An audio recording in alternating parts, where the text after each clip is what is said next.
Hello friends, আজকে আমি তোমাদেরকে বলবো যাদের বিয়েতে বাধা আসছে, বিভিন্ন রকম সমস্যা হচ্ছে, বিয়ে হচ্ছে না বা বিয়ে ঠিক হয়ে যাওয়ার পরেও দুই ফ্যামিলির মধ্যে কোনো না কোনো সমস্যা আসছে। তো সেই ক্ষেত্রে তোমরা কি করবে, উপায় আজকে আমি তোমাদেরকে বলবো, যেটা করলে পরে তোমাদের বিয়ে সংক্রান্ত কোনো সমস্যার কিন্তু সমাধান হয়ে যাবে। প্রথমে কি করবে, তোমাদের বাড়িতে যদি কোনো লক্ষ্মীনারায়ণের মূর্তি থাকে বা যদি না থাকে তাহলে তোমরা মন্দিরে গিয়ে কাজটা করবে, কোনো লক্ষ্মীনারায়ণ মন্দিরে গিয়ে করবে। আর যদি বাড়িতে লক্ষ্মীনারায়ণের মূর্তি থাকে তাহলে তো কোনো কথাই নেই। তো সেক্ষেত্রে তোমরা কি করবে, যদি বাড়িতেও করো বা মন্দিরে গিয়েও করো, দু জায়গাতে একই রকমই ক্রিয়াটা হবে।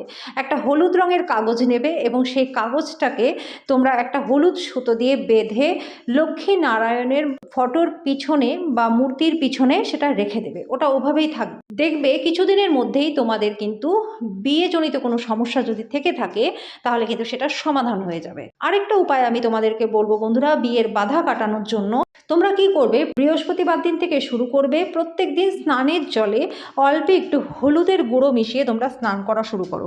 এর ফলে বৃহস্পতি গ্রহ স্ট্রং হবে আর খুব তাড়াতাড়ি কিন্তু তোমাদের বিয়ের যোগ তৈরি হয়ে যাবে।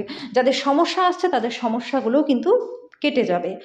বন্ধুরা, অপর আরেকটা উপায় আমি তোমাদেরকে বলবো, যাদের বিয়েতে বাধা আসছে তারা কি করবে, বৃহস্পতিবার দিন থেকে শুরু করে প্রত্যেক দিন তোমরা কপালে হলুদের তিলক পরা শুরু করো। হলুদের তিলক তোমরা কপালে পরো, দেখবে তোমাদের কিন্তু কিছুদিনের মধ্যেই তোমাদের বিয়ের সম্বন্ধ আসা শুরু হয়ে যাবে, যাদের বিয়ে হচ্ছে না। আর যাদের বিয়ে ঠিক হয়ে গেছে, ঝামেলা ঝঞ্ঝাট আসছে, তাদের সেই সমস্যাগুলো আস্তে আস্তে কেটে যাবে। তো বন্ধুরা, করে দেখো, খুব ভালো রেজাল্ট কিন্তু তোমরা পাবে।